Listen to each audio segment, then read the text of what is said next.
Hey, welcome to episode 10 of the Ascendancy podcast. On today's episode, we're going to be talking about artificial intelligence and activism. I'm Austin. I'm Chris. Welcome to today's episode. All right, so today's theme is how we can utilize artificial intelligence to be more productive and more effective as vegan activists. And artificial intelligence is using computer program and hardware in conjunction to replicate human-like intellect. There's quite a few different types of it. In this case, we're going to be talking about large language models. So this includes ChatGPT, Claude, Grok, Gemini, these that we're familiar with, where you can type in a response and it's going to respond in a relatively human-like way. And imagine you have a friend who's very intelligent and is an expert on virtually every subject. That's basically what AI is at this point. So you have the power of a PhD student in the palm of your hand, with your phone.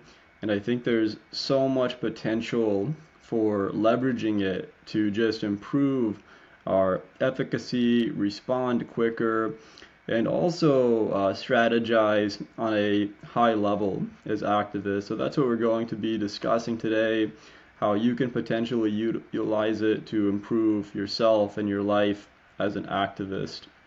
And Chris, to start off, how did you get into AI? What's been your history with it? Awesome. Yeah, so I'm excited for today's episode, and this is a subject I don't see necessarily talked about too often among other activists, among other vegans. So I'm excited to get into this one. And like Austin talked about, we're mostly going to be focusing on large language model AIs like ChatGPT, specifically our favorite one. But there's obviously other kinds of AI, for example, Alexa or Siri, self-driving vehicles, and bots that you can play chess with and stuff. But we're just going to be focusing on ChatGPT and like language model AIs. So yeah, I got into using AI a few years ago. I would say 2 years ago. I'm not sure how I got pointed in that direction, but it might have been like a YouTuber or an influencer just sharing how it's like a really powerful resource for kind of using it for a lot of things, whether it comes to educating yourself, learning how to process information, scanning the internet for data. I just downloaded ChatGPT on my phone for free, and I was able to just kind of use it for everyday tasks. If I was curious about a certain subject, whether that be world history, I can just ask it kind of anything I want, and it would just in a few seconds type out a whole essay for me to read and to learn.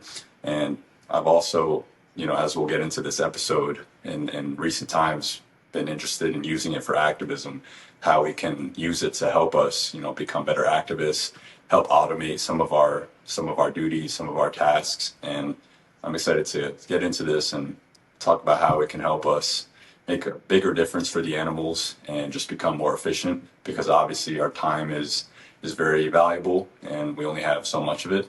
And I think AI can do us a great service in helping use our time more effectively. So for you, Austin, like what got you into using AI and stuff like that? Yeah, AI has been on my radar since about 2015 when I was a freshman in university. And at the time, there wasn't a way where I could readily utilize it in a way to improve my life or something of this nature. But it was something I thought about, something I looked into, and I was waiting optimistically and hopefully to be able to actually see some real world use cases and benefit of it, for myself personally. So I heard about ChatGPT regularly early, and I, immediately started using it when I had the first opportunity to, and I bought the Plus model when it came out, the paid version. It's been a big part of my life since then. I use it regularly to learn more about various subjects. I use its functionality of quickly generating studies on various subjects. There's a section of ChatGPT called Explore where you can see how other users have integrated it into their other software applications or individualized it or programmed it for certain tasks. And one of my favorites is Consensus. And this is an AI that scans hundreds of thousands of research articles on various subjects. So I use it quite extensively to study subjects that I'm interested in, as well as just answer questions in my daily life. I lean on it in my profession, in my work as a business owner as well. So it's been a big game changer for me. As far as utilizing it for activism, I met an activist named Bin Mazaya online, and I used his AI that he made called Vegan Activist, and I found it was super effective for me, super productive as an activist. I could copy and paste responses into it, and it would respond. And I've been doing activism for about 8 years now. I've encountered every possible excuse, for non-veganism that you can imagine, and I've probably engaged with over 10,000 people on the subject. And in doing so, I really refined my perspective on veganism and how I can be effective and how I can respond to many arguments. And I found that this AI was at such a high level with quite minimal tweaking. I could answer in a way that I wanted to. So let's say hypothetically, you're engaging with 10, 20 people arguing with you in a comment section or something like that. I could go in and quickly generate high level answers, high level responses to various subjects. And in doing this, over the time, I became curious as far as how I could develop my own and implement my own to basically be like a proxy of me and my knowledge on the subject. So I developed my own variant of ChatGPT specifically for AI activism, and I've engaged in thousands of outreach conversations and debates on the subject. So I took the best of my knowledge and I built it based off of that data. And I'm always refining it to be more efficient, to be more effective, to ask questions that get people to think critically, to use a Socratic method. So it's something that I've been working on to basically maximize my efficacy. And it doesn't just stop there. It can also provide people recipes. So let's say you're outreaching someone and they say they have a soybean allergy or a gluten intolerance or they're sensitive to some food, something like this. My AI can quickly create a meal plan and show the calories, nutrients, micronutrients of basically any dish. So that way you can help people quickly. And of course, it explains to people that veganism isn't a diet, that it's a principle against man's exploitation of animals. And it really leans heavily on that and explains that to people.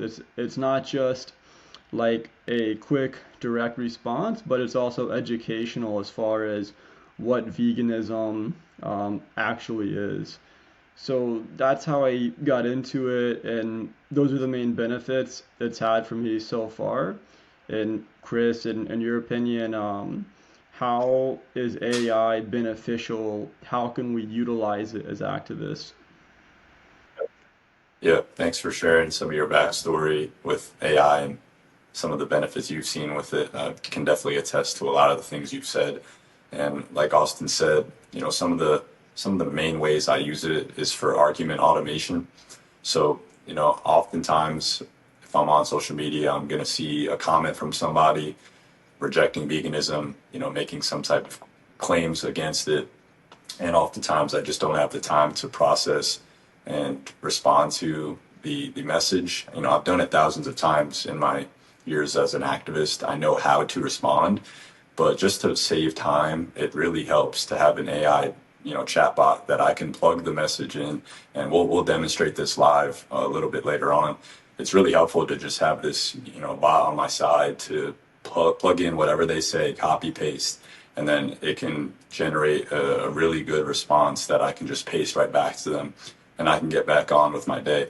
And just to paint a picture of the wide breadth of uses for AI, it's not simply recipes or argument automation. There are many functions for it. It can be generative, so you can use it to help create content, whether that be help me make a caption for this Instagram post, help me think of a video for YouTube when it comes to veganism and animal rights. And there are certain AIs that actually help generate like moving videos that look, pretty realistic. And it's amazing what this technology is doing, and it's constantly evolving every month. And it's really at a good spot for, any entry level person to get a lot of utility from it. And it can also help you with, if you were, for example, trying to influence lawmakers in your locality, in your state, in your country, it could really help with drafting like legislation, for example, if you're trying to get a certain practice banned. It has such a level of intelligence of, expertise that you can kind of ask it and direct it to do so many things in a really precise, high level way, which is really fascinating. And there's almost no limit to what you can use it for. And in this episode, we are going to do a live demo of how we use it for, online activism. But I wanted to make clear, like, there's so many uses for it, really, and it's amazing. And we can't recommend enough for more activists to use AI as part of their toolkit when it comes to engaging with non-vegans and trying to create a world where we achieve animal liberation. And I do want to point out that it's important to not be overly dependent on these technologies. The way I see it is it's an important way that we can augment our own, our own knowledge and save ourselves time.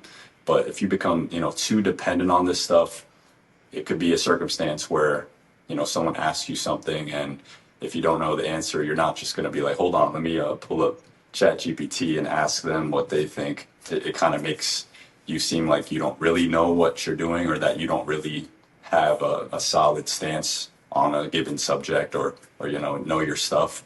And that's not to say, for example, a new vegan, I think it's helpful to use ChatGPT often to learn how to respond to certain arguments, how to educating yourself about animal agriculture in general and how animals are exploited.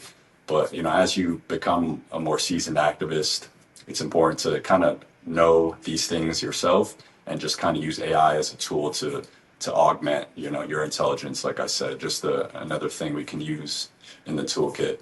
So those are like some of the other benefits that I see with AI that I've personally used myself. Absolutely, and thank you for speaking on the potential pitfalls of it too. Like imagine, so many students are using it right now in school. Imagine they're doing all their assignments with it, all their homework with it, etc. Then it comes time for the exam, there's no chat GPT, how are they going to do? It's the same thing with activism. If we overly rely on it and we don't use our own mind and we don't learn, we're going to be in situations where we don't know how to respond. And that's why I think it's a really great tool also for education. We just have to intentionally utilize it that way. One way that I use it for education and refining my approach is I'll ask it to be the most dishonest, the most sophisticated debater possible against veganism, and I'll have it challenge me as well, because it's like I'm going to be arguing against, a highly intelligent, highly knowledgeable non-vegan, chat GPT that is very logical and is a more challenging opponent or individual to sway than most people on the street. So I encourage people to use it in that way to, sharpen your skills, refine your approach, learn new argumentation. So don't only use it, for generating responses, but use it as a way to improve your own ability, your own outreach ability. I think is it's a really powerful tool for that. And it's really useful for people who are just beginning to, let's say you don't know all the arguments, you can respond with the chat GPT that I worked on or Ben Messiah worked on, and see how it responds, in various scenarios, and learn the argumentation. For people who are really experienced and you have a lot going on, a lot of outreach conversations, this can be a huge time saver and a huge game changer. So I think regardless of where you are on your activism progression, there's utility in it for you. But hey, let's check out some real world examples, how we can utilize it. I use it on my phone, so we'll pull it up on my phone. I'm going to do a screen recording, and that way we can see how it actually works with real world debating, real world outreach. All right, so Chris, you can't see my phone, so just to take my word that I'm using it. But right now I've opened up ChatGPT, swipe to the left, and you see, for example, I have Ben Maziah's vegan activist up here, ChatGPT V800 up here. You're going to find it by going to Explore GPTs. Type on the search icon and just type in vegan. You're going to see vegan activist. Look down a little bit. Here's my AI, V800. It's a play on a Terminator T800, vegan 800. That's why I named it that. Yeah. And Yeah, I love that name for the bot. It's a Terminator, a destroyer of non-vegan exactly. arguments. Although it could do a lot more, it's great at Thank you. that. Yeah, I've been a big fan of Terminator. I thought it was, the coolest movie ever growing up, so I was inspired by that. But yeah, here's the AI. Here you can just copy and paste in any argumentation. I have some preset responses here so you can experiment with it. But let's check out a real world example. So I'm going to go onto Instagram here. Don't mind all of the messages I haven't responded to, etc. All right, I know I have a response here I have to address on this video. There you go. Now the way to utilize it is just screenshot like so. You're going to highlight the text. This is on iPhone. It might be a little bit different on Android. Copy. We can just delete that. And then you're going to go into the ChatGPT, paste the response. Now this guy is saying, you vegans are hypocrites because you kill far more animals via crop deaths. Additionally, we can't get all necessary nutrients such as B12, D, and choline as vegans. It just doesn't work. More meat for me, by the way. Now, responding to this one can be a bit time consuming. There's so much to unpack here. Like, someone can type a response like this, in 15 seconds, and then going through and refuting everything can take 5-10 minutes of our time if we're really expanding on it, and that's not the best usage of our time. So here we go. Really good in-depth response to what they're saying.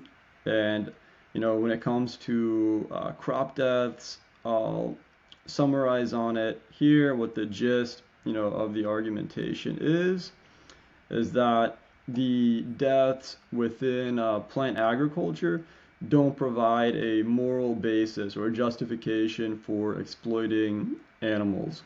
When it comes to nutrition, it explains the various sources of these nutrients as vegans. So it goes into depth on that. And then it ends with a question, if animals have moral value, what justifies continuing to exploit them? Why should your preference for meat override their right to be used or killed? And I'm always refining this. I'm always trying to improve it. So like, let's say it says some words or some phrases that we dislike. Like for example, it says meat. I like to go in and refine it. So I'll change it to say animals' flesh or animals' bodies. I'm always looking to have it be more logically consistent and more robust. And we can just click this icon here that copies it, go back on Instagram, go to the comment here, and then we simply reply, and boom. And I find it's quite good. I would say it's operating at like 90, 95% what I would do if I was going to comment myself. In some cases, it can be a bit better, depending on my energy level and how willing I am to engage during the day. But it's a huge time saver, and you can go in and tweak it. If the response isn't perfect for you, you can tell it and say, hey, I want you to answer in this way, I want you to replace this with this. And it's really customizable. It's really something you can hone the response to be how you want it to be, so it's not always like set in stone, and you can train it by how you use it. And Chris, are there any responses or any anti-vegan excuses you'd like it to address, something we can try out? Yeah, let's give it let's give it this one. Animals don't have souls. All right, let's give it a go.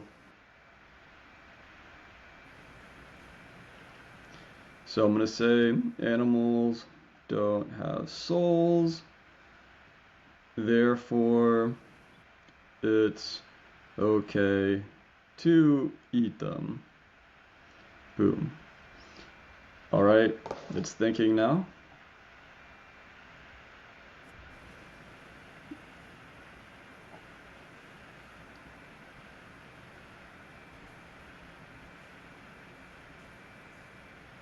All right.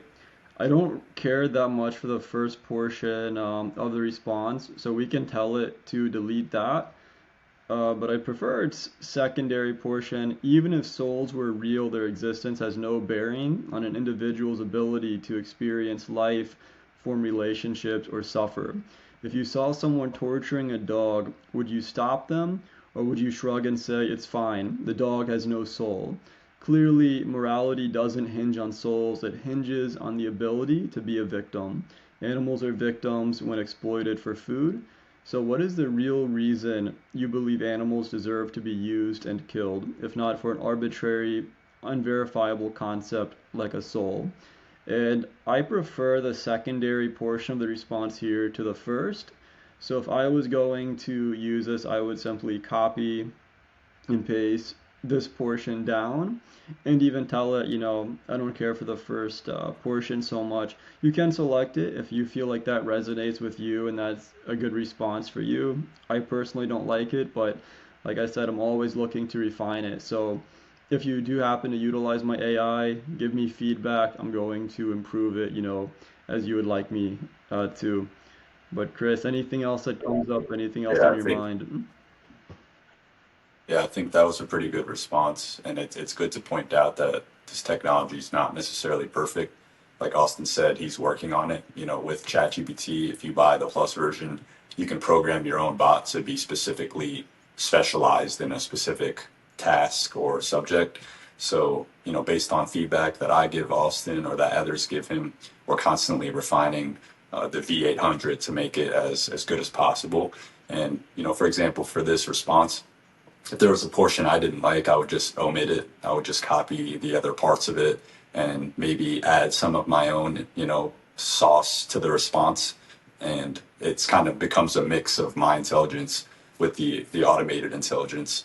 So yeah, I'm really, really happy that you pointed out that it's not necessarily perfect, but it does, give us pretty good responses that we can use, and we're always making it better. Another argument that I would like to give it is something more on like the environmental sphere. So we're kind of trying to show how robust it is at responding to really any kind of input. So something that I've heard a lot is that vegans use more land or more water to eat a vegan diet compared to like regenerative agriculture or something. Like, so if you could put something in like that, we'll see what it Yeah, that says. sounds good. Doing it now.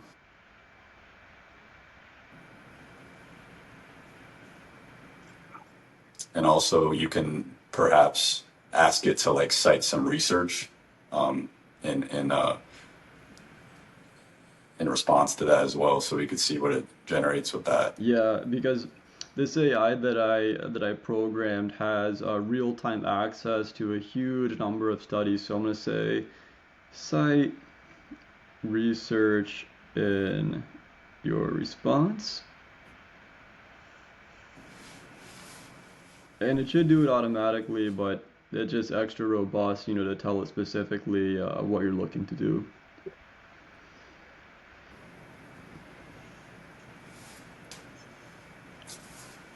All right, there we go. We have specific studies cited and also dated, and that's one thing I programmed it to do. I like the studies, the citations to be quick. I don't really want a full, HTTP web address, something like this. But what it does is it mentions the name of the study, the authors, and then also the date. And then it specifies here meat, dairy, and eggs uses 83% of global farmland while providing only 18% of calories consumed by humans. Then it goes on with another study here, and it found that producing 1 kilo of beef requires, or cow flesh, requires 15,400 liters of water, while producing 1 kilo of wheat only requires 1,827.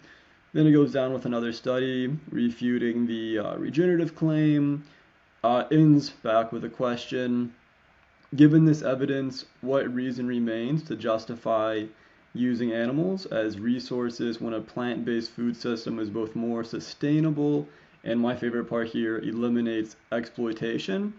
I have it programmed to always, always, always respond with a question, getting back to the core of the issue, which is animal exploitation, both in-person activism and online, regardless of the forum of the medium.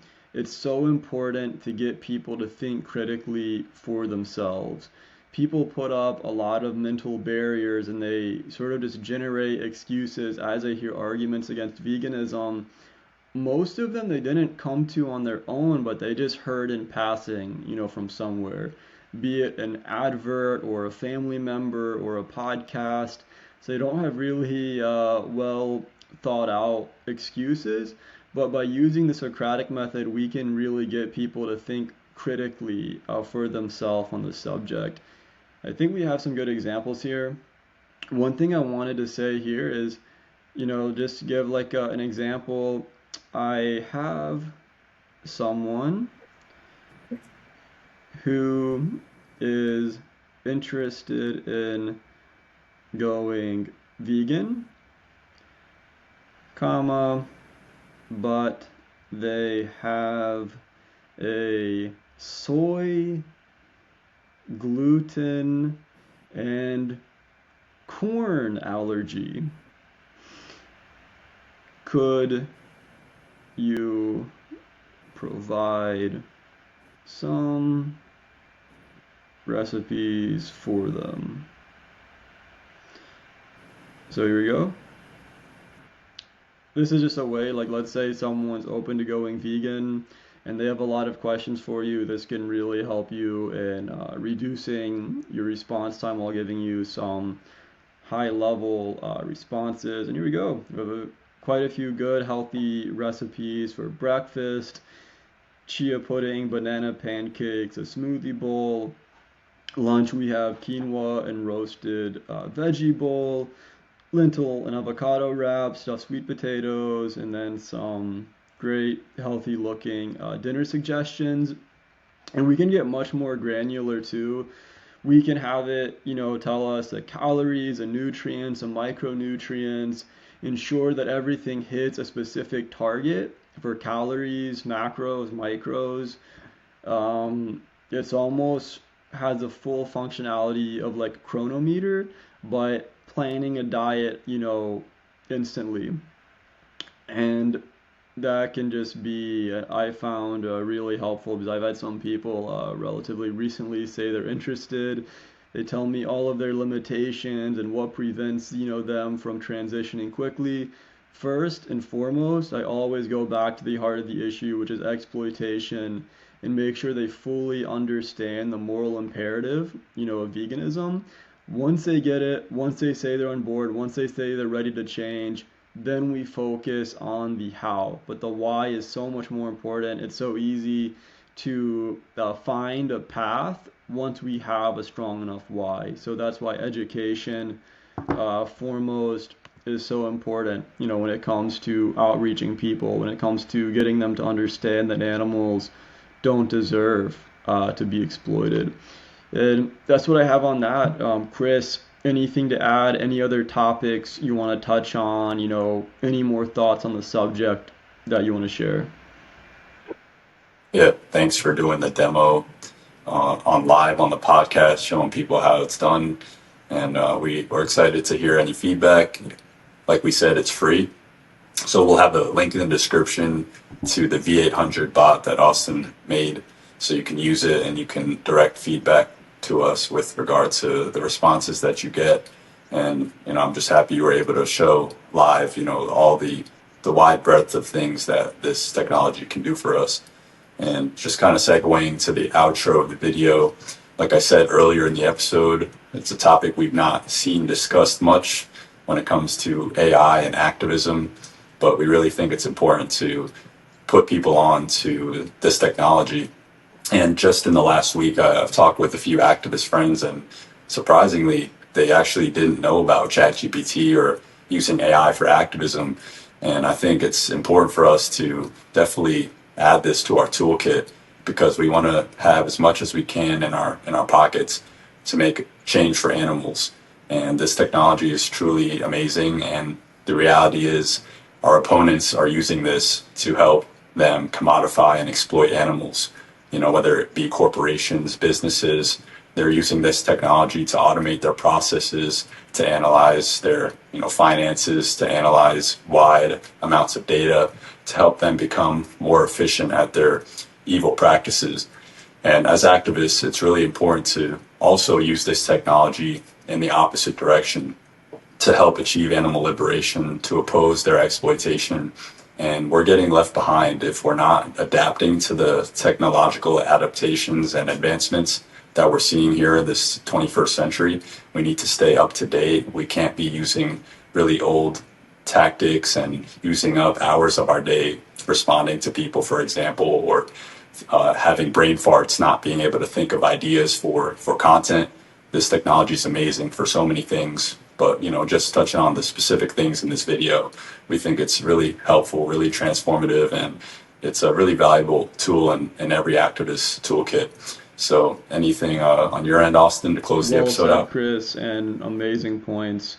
In my perspective, artificial intelligence is probably the most transformational invention of this modern era. I think more than anything else. Um, we have the ability to provide just a vast amount of research and thought and intellect into any subject, at our fingertips. And when I look at like the trajectory of the power dynamics and wealth dynamics of humanity, I think one of the main defining factors will be the utilization of artificial intelligence. I think that will be one of the greatest drivers of potential wealth and also the ability to influence others. And I think the sooner that we get ahead of it and the sooner that we utilize it for good, the better we'll be. So let's not put this, off until, our opponents, realize the value of it and they're fully utilizing it. We need to get on board right now. And I think now is a really good time. So let's utilize every tool, in our tool belt at our disposal. And hey, please feel free to use V800, experiment with Ben Maziah's vegan activist, see how it works for yourself. And hey, please provide me feedback. I look forward to hearing, what you think of it, what suggestions you have for it, anything that you think can potentially benefit it. I would love to know. So reach out to us, and thank you for listening. If you made it this far, we appreciate it. Have a great day. Peace.